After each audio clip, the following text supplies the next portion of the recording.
Hello friends, welcome to our channel 360 degree engineer. आज की हमारा टॉपिक है फ्रेंड्स, जनरेटर डिफरेंशियल प्रोटेक्शन के बारे में। हम इसकी पहले हम जनरेटर का ओवरव्यू में डिस्कस किया था और जनरेटर का डिफरेंट प्रोटेक्शंस ऐसा बेसिक ओवरव्यू बताया फ्रेंड्स। हम इस वीडियो में हम जनरेटर डिफरेंशियल प्रोटेक्शन के बारे में इन डिटेल समझ लेंगे फ्रेंड्स। चलो फ्रेंड्स, शुरू करेंगे आज की हमारा वीडियो। इस वीडियो शुरू करने से पहले फ्रेंड्स, हमने पहले वीडियो में भी हमने समझाया था, हम इंडस्ट्रीज़ में जितना भी यूज़ करते हैं ऐसे जनरेटर और ट्रांसफार्मर, इसको यूनिट जनरेटर ट्रांसफार्मर कॉन्फ़िगरेशन बोलते हैं। इसी स्कीम को हम लोग यूज़ करते हैं। उसमें जनरेटर और जनरेटर ट्रांसफार्मर के बीच में कोई भी स्विच गियर नहीं रहते हैं। इसीलिए फॉल्ट या जनरेटर में भी है या जनरेटर ट्रांसफार्मर में किसी में भी फॉल्ट है, हमको ट्रिप करना ही हमारा जनरेटर सर्किट ब्रेकर, इसका लोकेशन यहाँ रहते हैं। तो इसीलिए ये दोनों को सिंगल प्रोटेक्शन हम लोग ऑफर करते हैं फ्रेंड। जैसे मैं आपको दिखा रहा हूँ सर, यहाँ ये हमारा न्यूट्रल साइड का करंट ट्रांसफार्मर से है और ये हमारा फेस साइड का करंट ट्रांसफार्मर से है और ये हमारा जनरेटर ट्रांसफार्मर का बाद करंट ट्रांसफार्मर से है। इसीलिए हमको डिफरेंट, मतलब हमको ये दोनों को, जनरेटर और जनरेटर ट्रांसफार्मर का दोनों का हमको प्रोटेक्शन देते हैं हम लोग। सिंगल साथ है, मतलब एक ही जैसे दे ट्रीट करते हैं हमको। किसी में भी प्रॉब्लम है हमको ट्रिप करना ही करना है जनरेटर को। सो मैं ये भी दे बताया फ्रेंड्स, हमको डिफरेंट फॉल्ट्स ऑफ जनरेटर्स बताया था हमने। इसमें आज की हमारा वीडियो में ओनली स्टैटर वाइंडिंग फॉल्ट्स हैं जो हमको ट्रीट करते हैं और उसमें हमने डिफरेंशियल प्रोटेक्शन के बारे में ही डिस्कस करेंगे फ्रेंड्स। अगर आप स्टैटर वाइंडिंग का फॉल्ट्स देखेगा तो फ्रेंड्स, स्टैटर आपको बेसिकली एक क्लास ऑफ जनरेटर्स में भी आपको डिस्कस किए थे पहले वीडियो में। ये हमारा जनरेटर डिफरेंशियल प्रोटेक्शन आता है फ्रेंड्स, क्लास ये ट्रिपिंग में आता है। उसमें हमको तीनों की तीनों बंद करना चाहिए, ठीक है। जैसे हमको स्टैटर वाइंडिंग फॉल्ट्स देखेगा तो फ्रेंड्स, स्टैटर का जो हमारा जो जनरेटर का स्टैटर वाइंडिंग है और इसका जो फॉल्ट्स है उसको प्रोटेक्ट करने के लिए हमको ये इतना प्रकार का हमारा प्रोटेक्शन से है। सबसे पहले हमारा जनरेटर डिफरेंशियल प्रोटेक्शन है फ्रेंड्स। जैसे मैं आपको यहाँ दिखा गया था, हमारा ये हमारा न्यूट्रल सीटी है और ये हमारा जनरेटर का लाइन सीटी है और ये दोनों से हम लोग यूज़ करते हैं हम लोग जनरेटर डिफरेंशियल प्रोटेक्शन है। और दूसरा होता है ओवरऑल डिफरेंशियल प्रोटेक्शन। उसमें एक हमारा न्यूट्रल सिटी जनरेटर का साइड है और एक फेस सिटी हमारा ट्रांसफार्मर का साइड है। सो दैट हमको जनरेटर और ट्रांसफार्मर है पूरा कवर हो जाता है। इसका डिफरेंशियल प्रोटेक्शन इसको बोलते हैं ओवरऑल डिफरेंशियल प्रोटेक्शन बोलते हैं हम लोग। और इस जनरेटर का हम लोग एक जनरेटर स्टैटर थर्मल प्रोटेक्शन है। जैसे मैं आपको मोटर का ओवरलोड प्रोटेक्शन है, मोटर का थर्मल प्रोटेक्शन बताया था, ऐसे जनरेटर में भी हम लोग स्टैटर थर्मल प्रोटेक्शन यूज़ करते हैं। स्टैटर ओवर करंट या थर्मल प्रोटेक्शन यूज़ करते हैं। ये बेसिकली हम लोग जनरेटर में बैकअप प्रोटेक्शन में यूज़ करते हैं, या नहीं है तो इसको एज एन अलार्म जैसे यूज़ करते हैं, ट्रिपिंग के लिए यूज़ नहीं करते। लेकिन ये भी एक प्रोटेक्शन, स्टैंडर्ड थर्मल प्रोटेक्शन है। और हमारा जनरेटर में हमको बैकअप में एक और प्रोटेक्शन आएगा, सिस्टम साइड में कोई भी प्रॉब्लम है इस जनरेटर को ट्रिप कराने के लिए बैकअप प्रोटेक्शन में हमको ओवर करंट प्रोटेक्शन आते हैं। वो हमको voltage based over current protection आते हैं, उसके बारे में भी हम इन डिटेल डिस्कस करेंगे। इसके बाद हमारा एर्थ फॉल्ट्स आते हैं फ्रेंड्स। एर्थ फॉल्ट्स हमारे जनरेटर में 95% एर्थ फॉल्ट है और 100% एर्थ फॉल्ट है और रिस्ट्रिक्टेड एर्थ फॉल्ट है जो हमारा ट्रांसफार्मर के लिए, ठीक है फ्रेंड्स। सो अभी आज की हमारा वीडियो फ्रेंड्स डिफरेंशियल प्रोटेक्शन के बारे में है। वो हो सकते हैं हमारा जनरेटर डिफरेंशियल प्रोटेक्शन है या नहीं है तो ओवरऑल जनरेटर ट्रांसफार्मर का जो हमारा ओवरऑल डिफरेंशियल प्रोटेक्शन बोलते हैं वो है। कॉन्सेप्ट तो सेम ही है फ्रेंड्स, हमको जनरेटर डिफरेंशियल प्रोटेक्शन है, इसके बारे में हम इन डिटेल डिस्कस करेंगे फ्रेंड्स। अगर डिफरेंशियल प्रोटेक्शन देखेगा तो फ्रेंड्स, इसमें क्या करते हैं हम लोग, बेसिकली डिफरेंशियल प्रोटेक्शन इसीलिए दिया जाता है फ्रेंड्स, हमारा जनरेटर में जो फेज सर्क्यूट है, जो हमारा इंटरफेज में कोई भी प्रॉब्लम हुआ था, अगर उसमें अगर छोटी से भी प्रॉब्लम है फ्रेंड्स, अगर इस इन केस हमारा जनरेटर में अगर phase to phase short circuit हुआ, छोटा से भी, अगर उसको ऐसे ही छोड़ देगा तो ये phase to phase short circuit में बहुत ही हेवी करंट जाता है, शॉर्ट सर्क्यूट करंट। मैं आपको इसका पहले वीडियोस में भी बताया फ्रेंड। उस शॉर्ट सर्क्यूट का वजह से क्या होता है, हमारा वो शॉर्ट सर्क्यूट करंट अगर फेस टू फेस शॉर्ट हो गया तो जनरेटर का अंदर उसमें क्या होता है, बहुत ही हेवी शॉर्ट सर्क्यूट करंट जाता है। उस करंट का वजह से मैं आपको पहले वीडियोस में भी बताया था शॉर्ट सर्क्यूट प्रोटेक्शन में, उसमें क्या होता है फ्रेंड्स, शॉर्ट सर्क्यूट में इतना ज़्यादा हेवी करंट जाता है, जो शॉर्ट सर्क्यूट करंट की वजह से हमारा मेन 3 इफेक्ट्स है। जो सबसे पहले हमारा होते हैं, हमारा थर्मल इफेक्ट है फ्रेंड्स। जो हमारा शॉर्ट सर्क्यूट करंट है वो बहुत ही हेवी करंट है, किलो एम्पीयर में जाते हैं। इसकी वजह से जो आई स्क्वायर आर टी, जो हमारा आई स्क्वायर आर टी है, इसकी वजह से जो हमारा हीट जनरेट होगा वो हीट की वजह से हमारा जनरेटर का जो इंसुलेशन भी डैमेज हो सकता है और जनरेटर का कोर भी डैमेज हो सकते हैं, बहुत सीवियर इफेक्ट हो जाएगा उसकी वजह से। तो इसीलिए हमको ये अगर उस करंट को इतना ज़्यादा हेवी करंट को आप कितना जल्दी इसको ट्रिप कराएगा तो उतना अच्छे है फ्रेंड्स, नहीं है तो इसका इसमें बहुत ही हेवी थर्मल स्ट्रेस क्रिएट होगा ड्यू टू हाई स्क्वायर आती है। जो जितना करंट ज़्यादा है उसकी proportional to square of the current है, हमको उतना हीट एनर्जी यहाँ रिलीज होगा, उसकी वजह से हमको डैमेज बहुत ही ज़्यादा होगा फ्रेंड्स। ठीक है, और नेक्स्ट है इतना ज़्यादा करंट की वजह से हमको इलेक्ट्रोडायनेमिक फोर्सेस है that is proportional to I square by D A, वो भी हमारा square of the current proportional है। और डिस्टेंस बिटवीन द वाइंडिंग से अगर ये दोनों कैरी कर रहे हैं तो वाइंडिंग, ये दोनों के बीच में जो रिपल्सिव फोर्सेस और अट्रैक्टिव फोर्सेस है जो करंट का डायरेक्शन का वजह से, उसकी हम बोलते हैं इलेक्ट्रोडायनेमिक फोर्सेस है।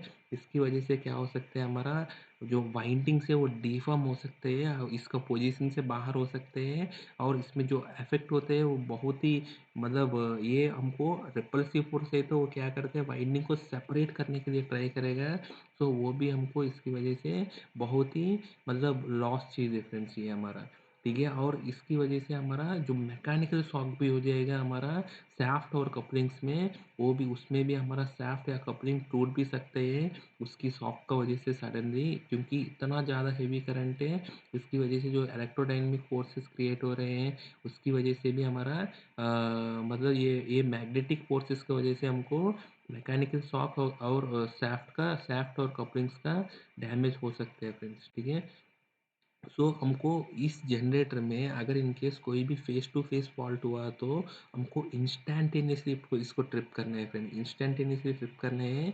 और इसमें क्या करते हैं, इस प्रोटेक्शन को हम लोग अगर जनरेटर का अंदर फेस टू फेस फॉल्ट हुआ तो आपको इसको क्लास ए ट्रिप बोलते हैं। इसको क्लास ए ट्रिपिंग में हमको जनरेटर को और जनरेटर का जो मेन ब्रेकर है, जनरेटर का जो मेन जनरेटर सर्किट ब्रेकर है, और इसका जो फील्ड सर्किट ब्रेकर है, और जनरेटर जो प्राइम मूवर का इनपुट है जो हमारा इमरजेंसी शट ऑफ वाल्व है, शट डाउन वाल्व है, उसको भी तीनों को एक ही साथ हमको ये जनरेटर का जो डिफरेंशियल प्रोटेक्शन से हम लोग क्या करते हैं, हम लोग यूनिट 86 यू बोलते हैं इसको, उस 86 यू रिले को कमांड देते हैं और 86 यू रिले पिक होते हैं।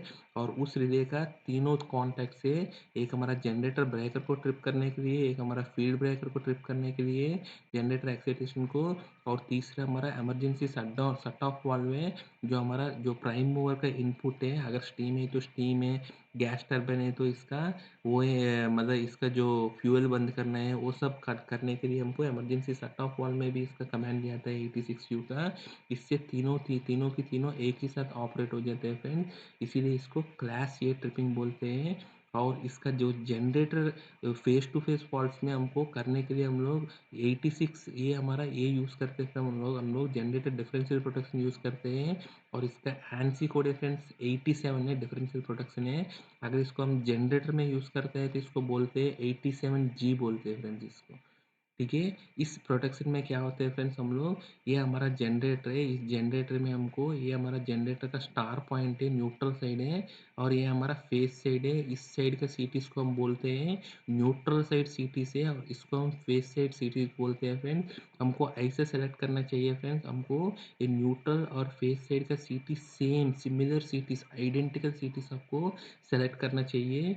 उसकी वजह से क्या होगा, आइडेंटिकल सीटी सेलेक्ट करेगा तो इसका जो मैग्नेटाइजिंग करंट इक्वल होगा, तो इसकी वजह से जो हमारा सीटी का सेकेंडरी करंट है एग्जैक्ट रिप्लिकेट होगा, सेम होगा फ्रेंड्स। सो इस कंडीशन में क्या होता है, ये हमारा डिफरेंशियल प्रोटेक्शन में जो हमारा न्यूट्रल साइड का करंट है that is equal to phase side का करंट है हमेशा प्राइमरी साइड में, क्योंकि बीच में कोई भी फॉल्ट नहीं है तो यहाँ जो करंट जा रहे हैं वही करंट यहाँ भी जाएगा।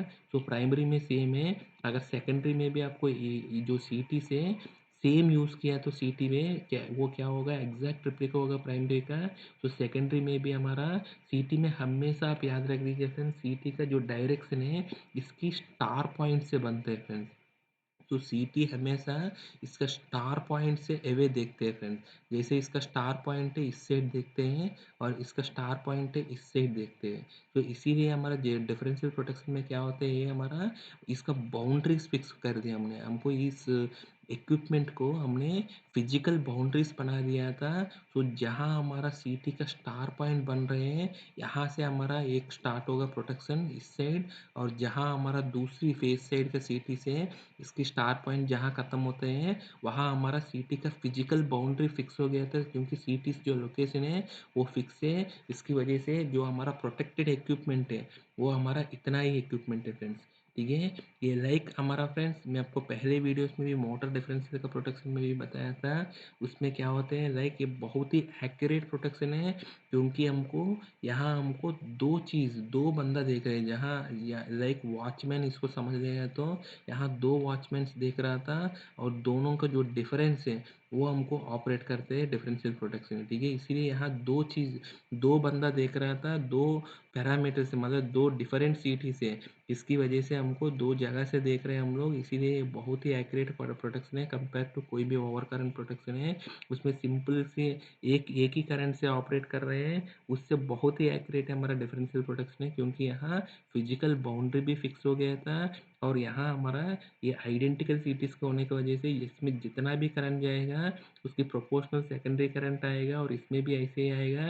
ये दोनों का स्टार पॉइंट ऑपोजिट डायरेक्शन में हमने लगाया था, सो इसीलिए दोनों को सिटीज़ का पोलैरिटी यहाँ ऑपोजिट है, और इसकी वजह से जो हमारा रिले रीड करते हैं आर फेज का सीटी है, वो हमारा आर फेज का इस करंट माइनस इस करंट रीड करते हैं, वो नॉर्मल कंडीशन पे हमेशा जीरो है। और इस रिले में जो करंट जा रहा है उसको बोलते हैं स्पिल करंट बोलते हैं फ्रेंड्स। वो स्पिल करंट नॉर्मली हमेशा जीरो ही रहते हैं फ्रेंड्स। ठीक है, नॉर्मल कंडीशन पे भी रहते हैं, और यहाँ हमने बाउंड्रीज फिक्स कर दिया तो इसकी बाहर कोई भी फॉल्ट है उस केस में भी जीरो रहते हैं, और इन केस अंदर कहीं भी फॉल्ट है फ्रेंड्स, जैसा मेरा फॉल्ट है यहाँ आर आर फेज और वाई फेज के बीच में, इंटरफेस में शॉर्ट सर्किट हो गया फ्रेंड्स, ये दोनों के बीच में शॉर्ट सर्किट हो गया। तब क्या होता है फ्रेंड्स, हमारा जनरेटर है, ये हमारा जनरेटर है, बाकी सिस्टम में बाकी जनरेटर्स के साथ भी कनेक्टेड है, इसीलिए जितना भी हमारा जनरेटर का जो करंट है इस फॉल्ट में फीड करेगा, और हमारा सिस्टम से भी करंट फीड करेगा। यहाँ आप देखिएगा तो पहले इस करंट और इस करंट का डायरेक्शन सेम है, लेकिन आपको यहाँ करंट का डायरेक्शन ऑपोजिट है। यहाँ का करंट इसे इसमें आ रहा है, और यहाँ का करंट भी इस साइड आ रहे हैं। सो जैसे आपको सीटी का भी करंट देखेगा तो सीटी का करंट हमेशा याद रख लीजिए फ्रेंड्स, जो हमारा प्राइमरी करंट है इसकी ऑपोजिट रहेगा, क्योंकि हमारा ट्रांसफार्मर का इफेक्ट है। ट्रांसफार्मर में क्या होता है फ्रेंड्स, हमारा जो प्राइमरी वोल्टेज और secondary voltage 180 degree phase difference में रहते हैं, तो इसीलिए आपको सीटी का सेकेंडरी में हमेशा प्राइमरी का ऑपोजिट रहते हैं। तो प्राइमरी का करंट ऐसे है तो सेकेंडरी का करंट ऐसे जाते हैं, और ये हमारा आर फेज से वाई फेज है, क्योंकि आर और वाई फेज का करंट है ऐसे जाते हैं, और जैसा वाई फेज का करंट ऐसे जा रहे हैं, तो इसीलिए इसका ऑपोजिट है। सो आर फेज से करंट ऐसा आएगा, वाई फेज में जाएगा ऐसा, हमको ये देखेगा तो फ्रेंड्स ऐसा दोनों जगह वाई फेज से आया, ये रिटर्न आकर आर फेज का रिले से ये जाएगा फ्रेंड्स। इसमें क्या हुआ, हमारा सम्मेशन हो रहा था आर फेज और वाई फेज का करंट। ठीक है, यहाँ डिफरेंशियल करंट है, सम्मेशन हो रहा है, इसकी वजह से ये रिले ऑपरेट हो जाएगा। ये सिंपल ओवर करंट रिले है, और इसमें जो मिनिमम पिकअप सेटिंग रहते हैं, और इसका ऊपर कभी भी आएगा तो ये करंट और ये ऑपरेट हो जाएगा हमारा 86 यूनिट मास्टर ट्रिप रिले को ऑपरेट करेगा, वो हमारा जनरेटर ब्रेकर, फील्ड ब्रेकर और हमारा ईएसवी को ऑपरेट कर देगा फ्रेंड्स। ठीक है, सो हमारा in case in zone fault है, तो क्योंकि ये हमारा फिजिकल बाउंड्रीज बताया मैंने इस सिटीज़ का, इसकी अंदर कोई भी फॉल्ट है इसको इन जोन बोलते हैं। अगर इसकी बाहर फॉल्ट है इसको आउट जोन बोलते हैं फ्रेंड्स। इसकी बाहर अगर एक्सटर्नल फॉल्ट है इसमें, इसको एक्सटर्नल फॉल्ट बोलते हैं, और इसको इंटरनल फॉल्ट बोलते हैं क्योंकि अंदर है, और इसको इंटरनल या इन जोन फॉल्ट बोलते हैं, और इसको एक्सटर्नल या आउट जोन फॉल्ट बोलते हैं। यहाँ आउट जोन फॉल्ट है तो यहाँ आप देखेगा तो क्या होगा फ्रेंड, इसमें भी करंट डायरेक्शन सेम है, इसमें भी करंट डायरेक्शन सेम है, हमारा सीटी का सेकेंडरी भी ऐसे देखेगा तो ये दोनों कैंसिल आउट हो जाएगा यहाँ। ठीक है फ्रेंड्स, यहाँ कैंसिल आउट हो जाएगा, जैसा आप आर फेज का करंट और वाई फेज में ऐसे घूम रहा था, और नेट करंट है इसमें सेम डायरेक्शन है, इसीलिए क्या होगा हमारा इस रिलेस में आपको डिफरेंस ऑफ करंट है वो जीरो है। सो यहाँ करंट इस रिलेस में करंट बिल्कुल नहीं रह देखते हैं, और जीरो करंट ही रहते हैं फ्रेंड्स। ठीक है, लेकिन यहाँ का पहले का केस में क्या हुआ था, यहाँ हमारा डिफरेंशियल करंट है वो हमको करंट दिख रहा था, दैट इज इक्वल टू हमारा फॉल्ट करंट है। वो फॉल्ट करंट जो करंट है उसकी इक्वल है, क्योंकि फॉल्ट करंट है हमारा इस साइड से भी आ रहा है, इस साइड से भी आ रहे हैं। तो जो सम्मेशन करंट है वो हमारा फॉल्ट करंट होगा। यहाँ सी टी भी हमारा सम्मेशन करंट हो गया है, लेकिन यहाँ देखिएगा तो हमारा जो differential current it is equal to zero है, क्योंकि ये आउट जोन या एक्सटर्नल फॉल्ट है। ठीक है फ्रेंड्स। सो नेक्स्ट है हमारा जो सीटीज का जो डिफरेंस है, इसमें क्या हो रहा है फ्रेंड्स, हमारा बेसिकली इस सीटीज का कुछ प्रॉब्लम है फ्रेंड्स। इसमें सीटीज में अगर सिमिलर सीटीज है, आइडेंटिकल सीटीज लिया है, तभी हम इस चीज़ को अचीव कर सकते हैं फ्रेंड्स। अगर ये सीटीज में अगर आइडेंटिकल नहीं है, इनकेस हमारा दोनों सीटीज एग्जैक्टली मैच नहीं है, तब हम इस रिले में हमको क्या होता है, इवन प्राइमरी में करंट सेम है, लेकिन सीटी अगर सेम मैच नहीं है तो इसको जो एग्जैक्ट रिप्लिकेट नहीं कर सकते हैं। अगर ए सी टी सेम नहीं है, आइडेंटिकल सी टी नहीं है, तो इसका जो रिप्लिकेशन में जो ये रीड करते हैं, इसकी वजह से जो डिफरेंस की वजह से वो डिफरेंस करंट है हमारा रिले में हमेशा घूमते रहते हैं, उसको हम बोलते हैं स्पिल करंट है। तो सी टी का इनएक्यूरेसी की वजह से होते हैं फ्रेंड्स। और सी टी के इनएक्यूरेसी से फ्रेंड्स बेसिकली दो तरफ का होते हैं। एक हमारा नॉन सैचुरेटेड रीजन में सी टी इनएक्यूरेट हो सकते हैं, और सैचुरेटेड रीजन में भी हो सकते हैं। वो हम इन डिटेल डिस्कस करेंगे फ्रेंड्स। सबसे पहले C T inaccuracy due to unequal C T. इनके सी टीज अगर दोनों आइडेंटिकल नहीं है, सेम नहीं है, तब क्या होता है फ्रेंड्स, हमारा सी टीज अगर सेम नहीं है, सेम नहीं है मतलब हमारा इसका नेम प्लेट डाटा आप सी टी का देख लेगा तो इसका सी टी में आपको मैग्नेटाइजिंग करंट दिया गया था एट वी के बाई टू और वी के बाई फोर, इसका मैग्नेटाइजिंग करंट देते हैं फ्रेंड्स। अगर ये दोनों का सी टी का अगर मैग्नेटाइजिंग करंट सेम नहीं है, तब वो दोनों को हम बोलते हैं सी टी सेम नहीं है। ठीक है फ्रेंड्स। अगर इसका वी के और इसका मैग्नेटाइजिंग करंट है सेम है, तो सी टी मोस्टली सेम ही बोल सकते हैं, लेकिन इस केस में हमारा सी टी का मैग्नेटाइजिंग करंट ही सेम नहीं है, तब हमारा क्या होगा फ्रेंड्स, हमारा इस सी टी को अगर वी के बाई वी के पे इस सी टी का एक्साइटेशन करंट एक होगा और इस सी टी का एक्साइटेशन करंट एक होगा फ्रेंड्स। ठीक है। सो अगर इसका एक्सटर्नल फॉल्ट है, उस केस में हमारा फॉल्ट करंट बहुत ज़्यादा है, तो इसकी वजह से इसमें जो एक्साइटेशन करंट है वो भी ज़्यादा ही रहेगा। लेकिन हमारा जो वी के उसमें उस वी के पे ले लिए क्या हो रहा है, यहाँ एक्साइटेशन करंट है अलग अलग है। जैसा आप फेस साइड का सी टी देखेगा तो फेस साइड का इसका एक्साइटेशन करंट है आई ई पी, फेस साइड का सी टी है, और न्यूट्रल साइड का सी टी के लिए आई ई एन है फ्रेंड्स। और हमारा हम समझ लेंगे सी टी का जो मेन करंट है वो सेम ही है, लेकिन एक्साइटेशन करंट अलग है। तो हमारा मेन करंट आई सोचेगा तो इसका जो डिफरेंस करंट है फेस साइड का आई माइनस आई ई पी है, और इसका जो करंट है फ्रेंड्स हमारा I S minus I E N है फ्रेंड्स। ठीक है। अगर आप ये दोनों को डिफरेंस देखेगा तो ये हमारा आई एस और आई एस कैंसिल हो गया था, हमारा सी टी का सेकेंडरी करंट है, और हमारा बन जाता है फ्रेंड्स हमारा आई E N minus I E P. तो जो भी हमारा मैग्नेटाइजिंग करंट होगा उसकी डिफरेंस आएगा हमारा सीटी में, क्योंकि हमारा जो अभी सीटी का इनएक्यूरेसी की वजह से जी सीटी से अगर सेम नहीं है, इसकी वजह से जो भी हमारा सीटी का मैग्नेटाइजिंग करंट का डिफरेंस है वो हमारा रिले में स्पिल करंट जैसे दिखेगा फ्रेंड्स।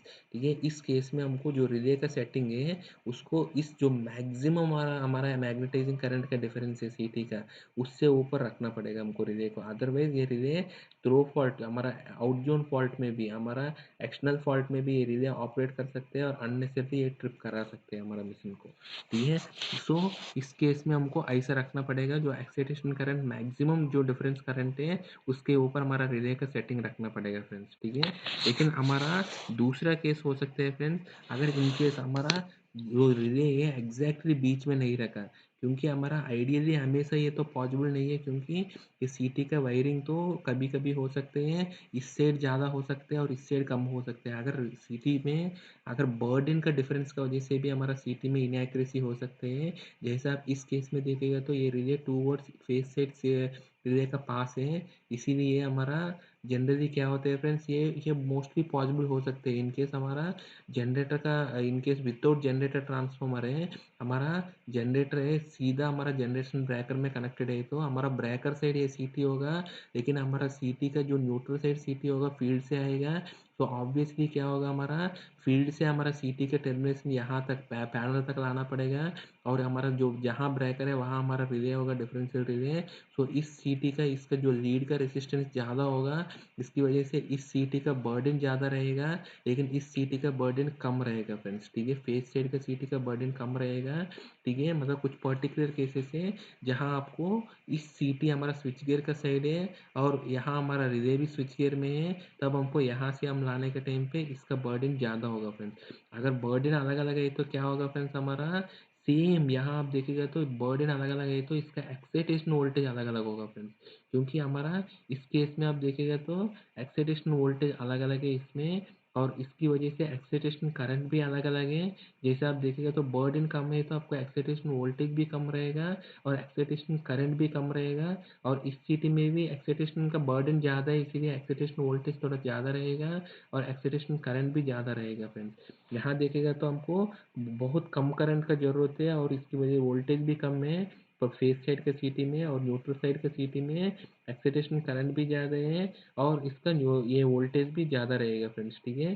तो इसमें भी हमारा क्या हो रहा है, इनफेस सिटी सेम है, सिमिलर सिटी से, फिर भी हमको अगर सिटी का बर्डन का डिफरेंस की वजह से हमको यहाँ हमको डिफरेंशियल करंट आ रहे हैं, वो डिफरेंस ऑफ हमारा एक्साइटेशन करंट है फ्रेंड्स, क्योंकि हमारा दोनों सिटी से मिसमैच ऑफ बर्डन है, सेम बर्डन नहीं रहने की वजह से हमारा दोनों सिटीज़ का जो एक्साइटेशन करंट है डिफरेंट डिफरेंट ले रहे हैं, और वही डिफरेंस है हमारा सिटी में यहाँ हमको दिखने लग जाते हैं फ्रेंड्स, ठीक है। सो बेसिकली ये दोनों का वजह से हमारा सीटी से नॉर्मल कंडीशन में भी, नॉर्मल कंडीशन में भी हमारा सीटीज में जो डिफरेंस का वजह से या सीटीज का इनएक्यूरेसी वजह से, मतलब सीटीज का इसका क्या इसका अगर डिसिमिलर सीटी से फिर भी हमको यहाँ रेस्पिल करंट आएगा, डिफरेंस ऑफ एक्साइटेशन करंट। अगर सीटी सिमिलर सीटी से फिर भी हमारा इसका जो बर्डन अलग अलग है तो तब भी हमको इसका रिले में हमेशा स्पिल करंट रहेगा फ्रेंड्स, ठीक है। तो ये दोनों का केस में हमको क्या करना पड़ता है, हमारा डिफरेंशियल करंट को, हमारा जो ये ओवर करंट पिकअप है इसका ऊपर रखना पड़ेगा फ्रेंड्स, ठीक है। लेकिन प्रैक्टिकली इसका बाद भी हमारा जो नॉर्मल लो इम्पीडेंस प्रोटेक्शन में डिफरेंशियल प्रोटेक्शन का प्रॉब्लम सॉल्व नहीं होगा फ्रेंड्स, क्योंकि ये दोनों हमने केसेस देखा था हमने नॉर्मल कंडीशन पे। अगर इनके सीटी सैचुरेट होते हैं फ्रेंड्स, अगर सीटी सैचुरेट होते हैं तो तब क्या होते हैं फ्रेंड्स, इसके बारे में हमने सीटी सैचुरेशन का एक अलग वीडियो बनाया फ्रेंड्स, अगर आप मिस हो गए तो वो वीडियो देख लीजिए फ्रेंड्स। इसमें हमने क्लियरली बताया था हमको सीटी सैचुरेशन क्या होते हैं और सैचुरेशन का कंडीशन में सीटी कैसे बिहेव करते हैं और इसका सेकेंडरी वेवफॉर्म कैसे इसको रिप्लिकेट करते हैं, क्या होता है, उसकी सारे डिटेल्स हम उस वीडियो में बता गया था। यहाँ मैं आपको ओवरव्यू बता देता हूँ फ्रेंड्स। सीटी सैचुरेशन जनरली सीटी में आप देखिएगा तो फ्रेंड्स एक हमारा सीटी का जो कोर होते हैं, वो कोर में सीटी सीटी का कोर में हमारा वाइंडिंग रहता है फ्रेंड्स, सेकेंडरी वाइंडिंग है। और सीटी का आप देखिएगा तो सीटी का कोर में इसका जो डाइपोल्स है वो फिक्स्ड रहते हैं फ्रेंड्स, ठीक है। अगर सीटी जैसे आपको सीटी में करंट जाता है तो उस करंट की वजह से जो फ्लक्स बन रहा था उस फ्लक्स का वजह से डाइपोल्स का ओरिएंटेशन सेम रहेगा फ्रेंड्स। अगर डाइपोल्स का ओरिएंटेशन सारे डाइपोल्स सेम ओरिएंटेशन में आ गया, इसके बाद डाइपोल्स का जो ओरिएंटेशन चेंज हो रहा है उसी की वजह से फ्लक्स चेंज होगा, उसी की वजह से आपको सीटी के सेकेंडरी में आपको एक्साइटेशन वोल्टेज क्रिएट होगा, इसी की वजह से आपको सीटी के सेकेंडरी में एक्साइटेशन करंट क्रिएट होते हैं फ्रेंड, ठीक है। सो इसीलिए आपको अगर पूरा की पूरा डाइपोल्स ओरिएंटेशन हो गया तो इसके बाद हमारा सीटी में एक्साइटेशन करंट जीरो हो जाते हैं, क्योंकि एक्साइटेशन वोल्टेज जीरो हो जाते हैं फ्रेंड्स, ठीक है। अगर आप फॉल्ट का कंडीशन में आप देखेगा तो सीटी कब सैचुरेट होगा फ्रेंड्स, सीटी जनरली सैचुरेट होगा आपको फॉल्ट के कंडीशन में। और फॉल्ट का कंडीशन में आप देखिएगा तो दो तरफ की करंट दिखेगा आपको, एक हमारा सिमेट्रिकल करंट है, एक हमारा DC decaying DC component of current है। सबसे पहले हमारा डी सिमेट्रिकल सैचुरेशन देख लेंगे फ्रेंड्स, वो होते हैं हमारा सिमेट्रिकल करंट की वजह से। मैं आपको शॉर्ट सर्क्यूट का करंट में और इवन सीटी इनएक्यूरेसी सीटी का जो सैचुरेशन का वीडियो में भी बताया था, हमारा जो शॉर्ट सर्क्यूट करंट होते हैं फ्रेंड्स ये हमको इनिशियली बहुत ज़्यादा रहते हैं, क्योंकि हमारा सब ट्रांसिएंट रिएक्टेंस बहुत ही कम रहते हैं, इसकी वजह से इनिशियल शॉर्ट सर्क्यूट करंट है जो सब ट्रांसिएंट फेज में वो लास्ट करते हैं फ्रेंड्स अप टू 20 मिलीसेकंड तक लास्ट करते हैं। वो करंट हमारा बहुत ही ज़्यादा रहते हैं। और उसके बाद हमारा ट्रांसिएंट रिएक्टेंस आते हैं, वो थोड़ा सब ट्रांसिएंट से कम है, इसीलिए थोड़ा सा करंट मैग्नीट्यूड कम हो जाएगा। इसके बाद हमारा जब स्टेडी स्टेट रिएक्टेंस आता है, इसके बाद हमारा मैग्नीट्यूड नॉर्मल हो जाता है फ्रेंड्स, ठीक है। अभी हमारा क्या होता है फ्रेंड्स, इनिशियली हमारा सब ट्रांसिएंट रिएक्टेंस की वजह से इसका फॉल्ट करंट बहुत ही ज़्यादा है। और वो फॉल्ट करंट होने से पहले हमारा ए फेज, जहाँ ए पॉइंट ए का पहले हमारा करंट जीरो है, उसमें हमारा जो डाइपोल से सी टी कोर में इसका अलग अलग ओरिएंटेशन में जैसे ही हमारा फॉल्ट करंट बढ़ रहे थे, इसकी वजह से जो फ्लक्स का वजह से हमारा ए टू बी का रीजन में हमारा डाइपोल से सेम ओरिएंटेशन में अलाइन कर रहे हैं। जहाँ बी आ गया वहाँ हमारा सारे के सारे डाइपोल्स खत्म हो गया, इसका ओरिएंटेशन खत्म हो गया है। जैसे डाइपोल्स का ओरिएंटेशन खत्म हो गया तो इसमें कोई भी फ्लक्स चेंज नहीं होते, क्योंकि सारे डाइपोल्स खत्म हो गया था। इसकी वजह से कोई भी फ्लक्स चेंज नहीं है, तो हमारा ट्रांसफॉर्मर एक्शन नहीं बनेगा।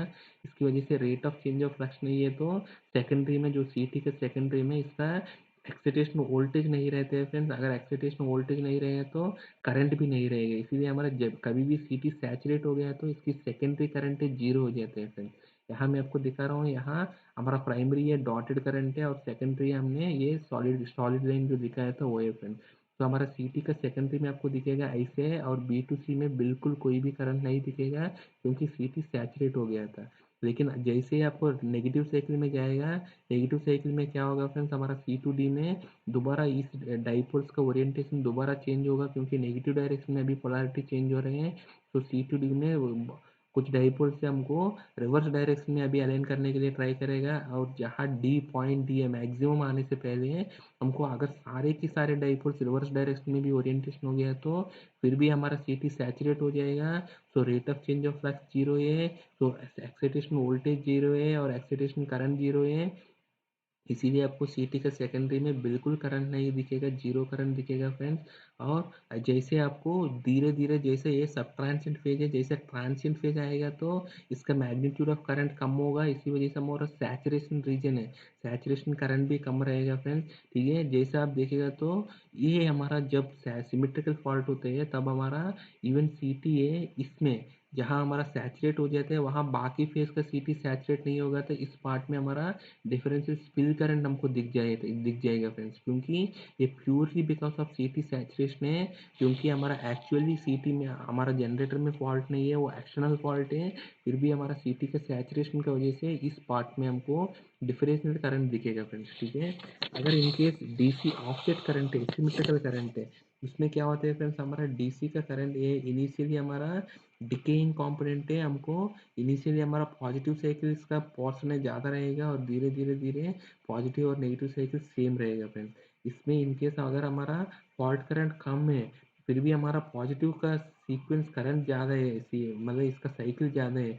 इसकी वजह से इवन फर्स्ट फेज में भी इसका फर्स्ट साइकिल में भी इसका करंट कम है, तभी इसका सैचुरेट नहीं हुआ, तो सेकंड साइकिल में इसका सैचुरेट हो जाएगा फ्रेंड्स। एट पॉइंट बी ये सी टी सैचुरेट हो सकते हैं, क्योंकि नेगेटिव साइकिल पूरा नहीं है। इसकी वजह से बहुत सारे डाइपोल्स ऑलरेडी पॉजिटिव डायरेक्शन में ओरिएंटेड है। इसमें नेक्स्ट साइकिल में जैसा वोल्टेज आ जाते हैं, यहाँ हमारा एट पॉइंट डी पे, यहाँ डी पे हमको पूरा की पूरा डाइपोल्स खत्म हो गया, इसके बाद हमारा सी टी सैचुरेट हो जाते हैं। और ऐसे हमको बहुत सारे पॉजिटिव साइकिल से हमको सी टी सैचुरेशन दिखेगा। ये हमको बहुत लॉन्ग ड्यूरेशन तक रहेगा, जब तक डीसी का ऑफसेट करंट रहता है तब तक रहते हैं।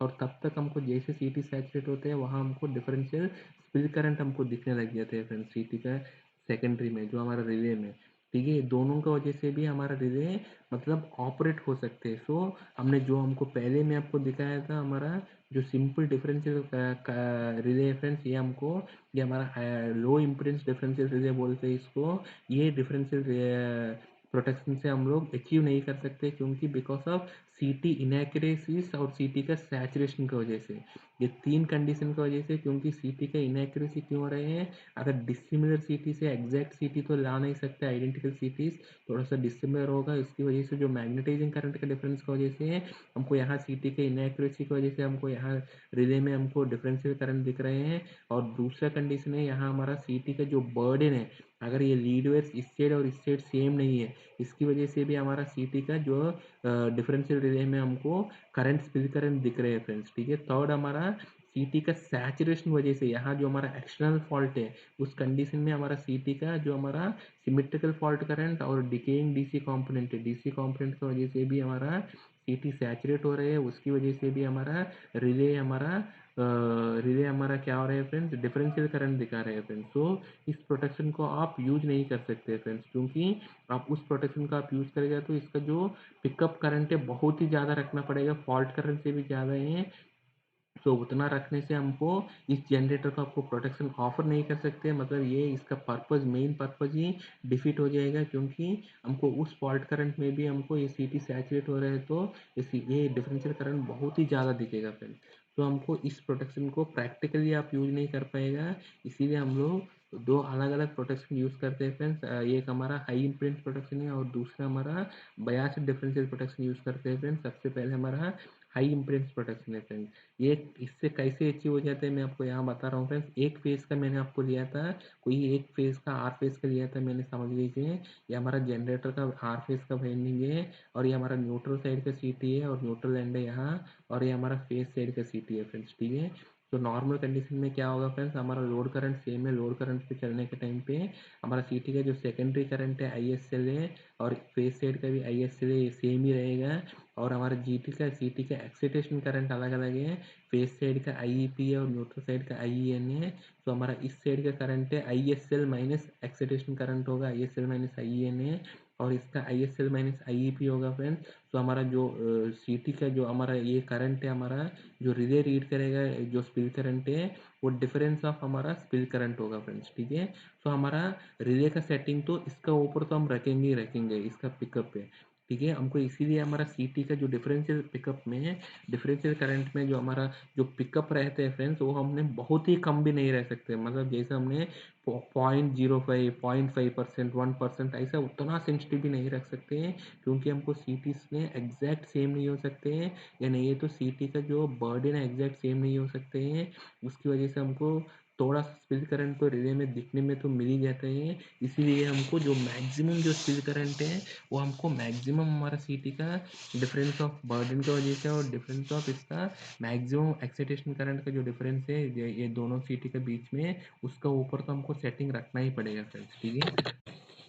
सो नेक्स्ट केस है हमारा इन केस ऑफ फॉल्ट हुआ फ्रेंड्स, यहाँ हमको फॉल्ट हुआ है तो क्या होगा फ्रेंड्स, अगर दोनों सीटी सैचुरेट नहीं होगा तो पहले जैसे ही दिखेगा हमको, क्योंकि हमारा दोनों सीटीज का दो डिफरेंशियल करंट है वही दिखेगा फ्रेंड्स, ठीक है। अगर इनके सीटी उस फॉल्ट कंडीशन में सैचुरेट हो गया फ्रेंड्स, अगर इस फेज सीटी है वो हमारा सैचुरेट हो गया, सैचुरेट हो गया तो मैं आपको बताया फ्रेंड्स, इस सैचुरेशन का कंडीशन पे इस सीटी का जो मैग्नेटाइजिंग इम्पीडेंस है वो बहुत ही शॉर्ट सर्किट हो जाते हैं, वो मतलब जीरो हो जाते हैं। इसी वजह से सीटी का जितना भी करंट है इसी में ही घूमेगा और इसमें करंट बिल्कुल नहीं घूमेगा फ्रेंड्स, ठीक है। यहाँ करंट बिल्कुल नहीं घूमेगा, सो जितना भी हमारा ये करंट है ये पूरा की पूरा हमको रिले में जाएगा फ्रेंड्स, ठीक है, रिले में जाएगा। सो यहाँ भी आप देखेगा तो फ्रेंड्स हमारा करंट है इस साइड में तो सेम ही है, ISF सेकेंडरी का जो फॉल्ट करंट है माइनस हमारा मैग्नेटाइजिंग करंट है फॉल्ट कंडीशन में इस सीटी का। और इस सीटी में क्या हो रहा है, हमारा जितना भी करंट आ रहा है ये इन केस अगर यहाँ हमने इम्पिडेंस नहीं लगाया, ठीक है, अगर स्टेबलाइजिंग रेजिस्टर है, ये हमारा स्टेबलाइजिंग रेजिस्टर बोलते हैं, अगर ये रेजिस्टर नहीं लगाया तो इस साइड ये हमारा शॉर्ट सर्किट कंडीशन में ये हमारे इम्पिडेंस जीरो हो जाते हैं।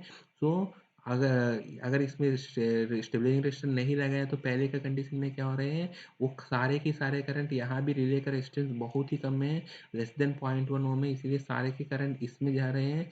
जो जितना भी फॉल्ट करंट हमारा सेकेंडरी में अगर इसको नेगलेक्ट करेगा तो जितना भी हमारा फॉल्ट करंट सेकेंडरी में रिफ्लेक्ट हो रहे हैं वो सारे के सारे करंट रिले में जाएगा, तो रिले हमको पिकअप हो जाएगा फ्रेंड्स, ठीक है। सो रिले का पिकअप भी हमको इस फॉल्ट करंट का ऊपर रखना पड़ेगा, लेकिन वो प्रैक्टिकली फीजिबल नहीं है, इसका ऊपर रखेगा तो ये हम जनरेटर को प्रोटेक्शन नहीं दे सकते हैं। इसीलिए हमको एक हाई इम्पीडेंस में हमने स्टेबलाइजिंग रेजिस्टेंस लगाया था। इसकी वजह से क्या होगा फ्रेंड्स, यहाँ इस सर्किट का हमने रेजिस्टेंस बढ़ा दिया तो हमको क्या होगा, ऑब्वियसली इस साइड हमारा सीटी शॉर्ट सर्किट हो गया क्योंकि सेकेंडरी है, ये सैचुरेट हो गया तो इसका मैग्नेटाइजिंग इम्पीडेंस है हमको जीरो है। तो सारे की सारे करंट ये हमारा ISF माइनस IENF है, वो पूरा की पूरा करंट इसमें फ्लो करेगा फ्रेंड्स, इसमें फ्लो करेगा और बहुत ही नेग्लिजिबल करंट है हमारा रिले में जाएगा, वो बहुत ही कम करंट जाएगा।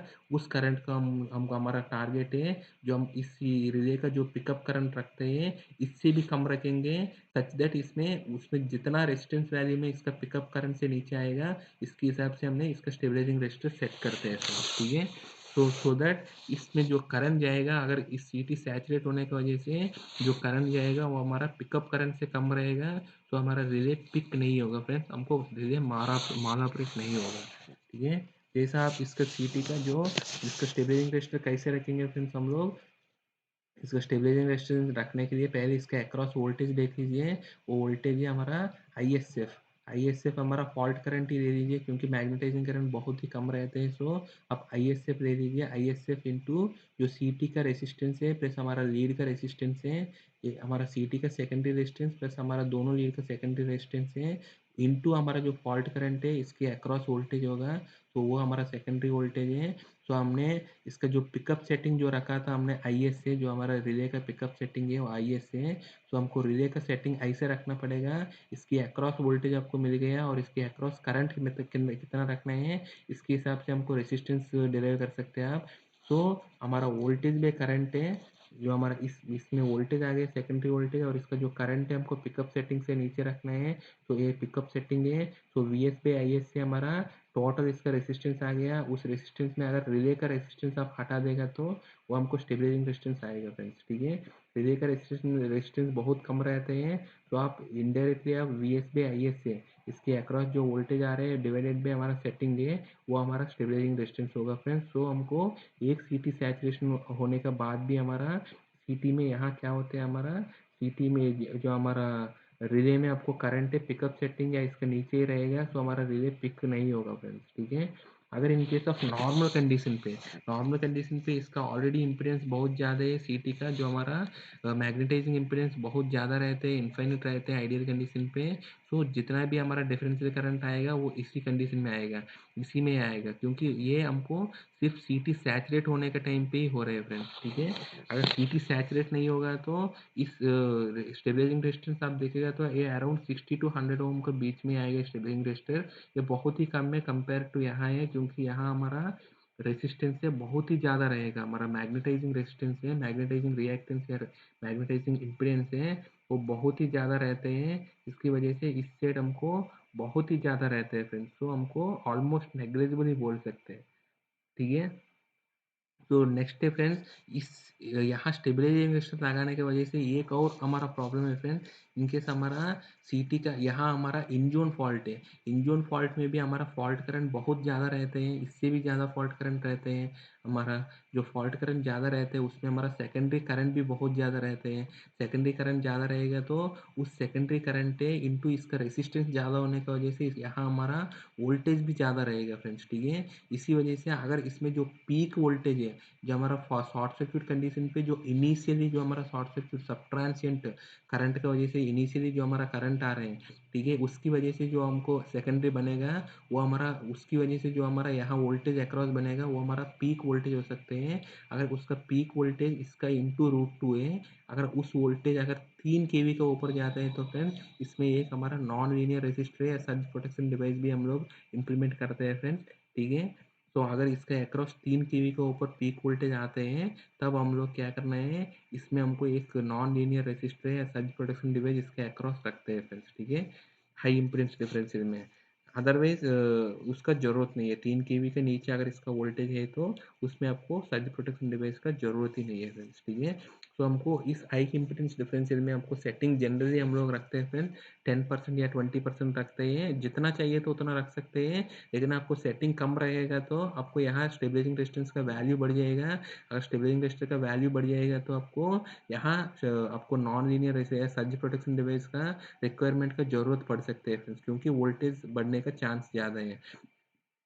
तो इसीलिए इसीलिए आपको करंट का पिकअप ऑप्टिमल रखने हैं, वो हमको 10% या 20% रखते हैं, तो इसके अकॉर्डिंग हमको स्टेबलाइजिंग रेजिस्टेंस वैल्यू भी कम रहेगा, हमको रिक्वायरमेंट बहुत मतलब कम होने का चांस भी है फ्रेंड्स, ठीक है। अदरवाइज हमको बहुत सेंसिटिव या मिनिमम रखेगा तो आपको यहाँ डिफ़ॉल्ट आपको मतलब आपको रिक्वायरमेंट हो सकते हैं, आपको नॉन लीनियर रजिस्टर का रिक्वायरमेंट या सर्ज प्रोटेक्शन डिवाइस का रिक्वायरमेंट हो ही सकते हैं, ठीक है। तो ये हमारा हाई इम्पीडेंस डिफरेंशियल प्रोटेक्शन है फ्रेंड्स।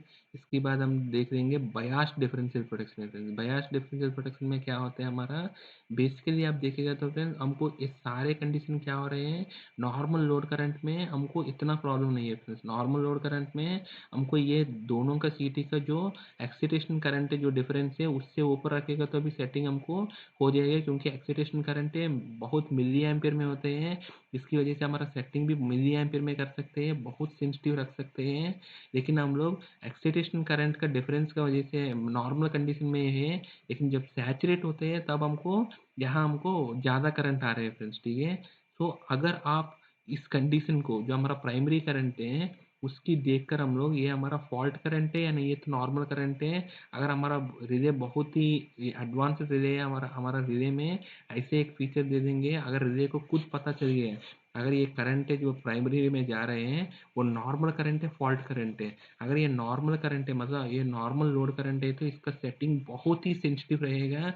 ये सेटिंग हम लोग 1% या 0.5% या लेस देन 5% रखेंगे, सो दैट हमको बहुत ही सेंसिटिव सेटिंग होगा। इवन माइनर लीकेज वाइंडिंग में, जो माइनर लीकेज है यार, माइनर हमारा 1-2 टर्न में भी अगर माइनर शॉर्ट सर्क्यूट है तब भी हमको ये रिले पकड़ लेगा, और जनरेटर में जो ज़्यादा डैमेज होने का चांस नहीं रहते हैं फ्रेंड्स, ठीक है। बहुत सेंसिटिव रख सकते हैं। अब अगर हमारा रिले को, अगर इनकेस ये आउट जोन फॉल्ट है, तब हमको इस रिले में बहुत ज़्यादा करंट जाएगा। अगर इस प्राइमरी करंट बहुत ज़्यादा है तब हमको इस रिले का सेटिंग ऐसे बढ़ा देंगे, हमको बहुत ज़्यादा रख देंगे, सो दैट हमारा सीटी सैचुरेशन की वजह से इस रिले में पिकअप नहीं होगा फ्रेंड्स, ठीक है। अगर हम लोग ऐसे सेलेक्ट कर सकते हैं तो इसका पिकअप अल्टरनेट है। इसका पिकअप अगर इस करंट के बेसिस में हम चेंज कर सकते हैं तो तब ये रिले मतलब सेंसिटिव प्रोटेक्शन भी दे रहे हैं और इसको स्टेबल भी हो रहे हैं आउट जोन फॉल्ट में फ्रेंड्स, ठीक है। उसको हम बोलते हैं फ्रेंड्स बायस्ड डिफरेंशियल प्रोटेक्शन है। उसमें हम लोग क्या कर रहे हैं फ्रेंड्स, हमने एक बायस्ड रिले भी रखते हैं। ये बायस्ड रिले क्या करते हैं, हमको इस फेज़ का करंट नोट करते हैं और इस फेज़ का करंट नोट करते हैं, उसका एवरेज करते हैं और उस करंट का बेसिस में हमको इसको ये बयास करते हैं फ्रेंड्स। बयास मतलब ये हमको ऑपरेट नहीं करने देगा फ्रेंड्स। जैसा आप देखिएगा तो फ्रेंड्स ये इसका कैरेक्टरिस्टिक है फ्रेंड्स, ठीक है। इसमें क्या होता है, हमारा बयास करंट है, ये इसका करंट है, जो हमारा फेज साइड का सेकेंडरी करंट है और हमारा न्यूट्रल साइड का सेकेंडरी करंट है, इसका एवरेज रहते हैं फ्रेंड्स, ठीक है। अगर ये अप टू लोड करंट है, इसका बयास करंट आप देखिएगा तो ये IS2 है, ये अप टू लोड करंट है हमारा, ये हमारा बहुत ही मिनिमम सेटिंग रहना चाहिए, हमारा डिफरेंशियल सेटिंग है। जैसे ही इसका सेटिंग है हमारा बायस करंट है लोड करंट से ऊपर है, मतलब ये कोई आउट जोन फॉल्ट है, तब हमको क्या करना है फ्रेंड्स, हमको रिले का पता चल गया आउट जोन फॉल्ट है, हमको रिले का सेटिंग प्रोपोर्शनली बढ़ाना पड़ेगा हमको। तब हमको क्या होगा, हमारा रिले हमको माल ऑपरेट होने का चांस कम रहता है फ्रेंड्स, ठीक है। तो इसीलिए हमको बायस डिफरेंशियल में क्या होता है फ्रेंड्स, हमारा फेज साइड का सीटीज और न्यूट्रल साइड का सीटीज दोनों रिले में जाते हैं, और रिले हमेशा फेज साइड का करंट और न्यूट्रल करंट का देखते हैं और इसका बयास करंट नोट करते हैं, बयास करंट मॉनिटर करते हैं, इसका एवरेज करंट है और डिफरेंशियल करंट है, ये दोनों के बीच में जो डिफरेंस करंट है वो नोट करते हैं। जो है ये हमारा डिफरेंशियल करंट का एक्सिस है, ये हमारा बयास करंट का एक्सिस है फ्रेंड्स, ठीक है। तो मैं आपको बताया था अप टू इसका फुल लोड करंट है, जो हमारा नॉर्मल लोड करंट है। सो हमको जो IS2 का सेटिंग है, हमको नॉर्मल लोड करंट रखते हैं friends. So up to normal load current है हमारा, जो मिनिमम पिकअप सेटिंग है लेस देन 5%, या आपको 1% से लेकर 5% का सेटिंग यहाँ रख सकते हैं, IS1 है। सो अप टू लोड करंट तक कोई भी अगर डिफरेंशियल करंट आते हैं, वो डिफरेंशियल करंट आपको 1% ऑफ फुल लोड करंट है। अगर आपका सीटी का रेशियो 3000 एम्पियर का सीटी रेशियो है, अगर इसका 1% होगा हमारा 30 एम्पियर है, इवन 30 एम्पियर का करंट भी सीटी का रिले में अगर रीड करेगा तो ये रिले ट्रिप करेगा friends, up to full load current है, ठीक है। जैसे आपको फुल लोड करंट आ गया, इसके बाद हमारा क्या होता है, ये हमारा स्लोप है फ्रेंड्स M1 है। अगर आपको रिले का, अगर सीटी का जो मैग्नेटाइजिंग करंट है इसका, अगर सीटी दोनों सिमिलर है, अगर दोनों सीटी सिमिलर है तो इसका आप स्लोप को M1 को आप 0 रख सकते हैं फ्रेंड्स, क्योंकि up to full load current है, इसका सेटिंग को आप फिक्स कर सकते हैं, ठीक है। लेकिन अगर सीटी का कैरेक्टरिस्टिक सेम नहीं है, तब हमको क्या होता है फ्रेंड्स, सीटी आपको पहले मैं आपको बताया था, जो सीटी इनएक्यूरेसी से ड्यू टू हमारा सीटी मिसमैच इन सीटी से और मिसमैच इन बर्डन है, वो दोनों का केस में हमारा जैसे हमारा जनरेटर का करंट बढ़ते हैं, हमारा सीटी का प्राइमरी करंट बढ़ते हैं, उसकी प्रोपोर्शनली इसका एरर भी बढ़ते हैं फ्रेंड्स, जो हमारा जो डिफरेंशियल करंट भी बढ़ेगा। ठीक है, इसी वजह से हमारा क्या करना पड़ेगा, इसका पिकअप भी बढ़ना पड़ता है, स्लोप M1। सो हम लोग जहाँ हमको सीटी का जो मैग्नेटाइजिंग करंट का डिफरेंस है, वहाँ आपको क्या करना पड़ेगा, इस स्लोप को आप मतलब 5% 10% जो हमारा रिले में जो मिनिमम हमारा स्लोप है वो आप रख सकते हैं। उसकी वजह से आपको डिसिमिलर सीटी है तो आप इसको ऑपरेट मतलब आप सेटिंग को थोड़ा मार्जिन में आप बढ़ा सकते हैं।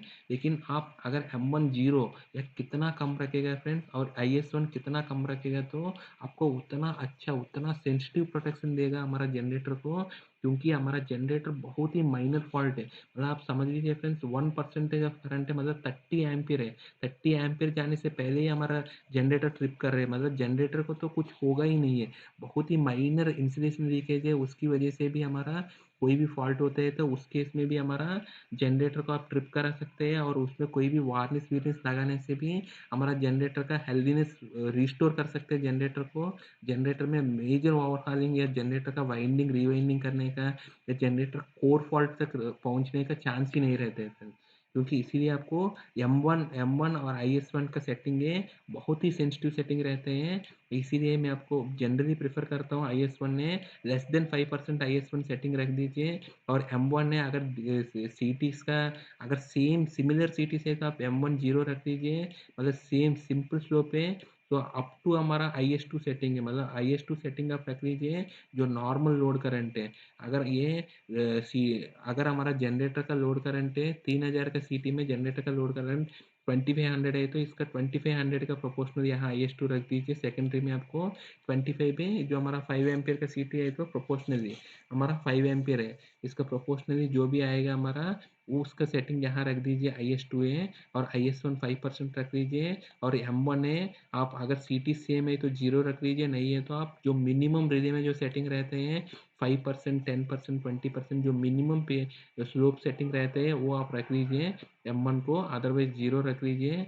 और इसके बाद हमारा M2 है फ्रेंड, आपको 150% से लेकर 200% के बीच में कोई भी सेटिंग रख लीजिए, सो दैट हमारा आउट जोन फॉल्ट है जो अगर 100% करंट का ऊपर कोई भी करंट जाता है, उसमें हमारा बयास करंट है और हमारा जो बयास करंट है वो 100% करंट से ऊपर, मतलब ये हमारा फॉल्ट का कंडीशन है या नहीं है, तो आउट जोन फॉल्ट का कंडीशन पे उसमें क्या होता है, इतना पार्ट में अप टू यहाँ तक है हमारा डिफरेंशियल करंट, यहाँ तक भी आ रहा है तो वो रिस्ट्रेन जोन है, इसमें रिले ऑपरेट नहीं होगा।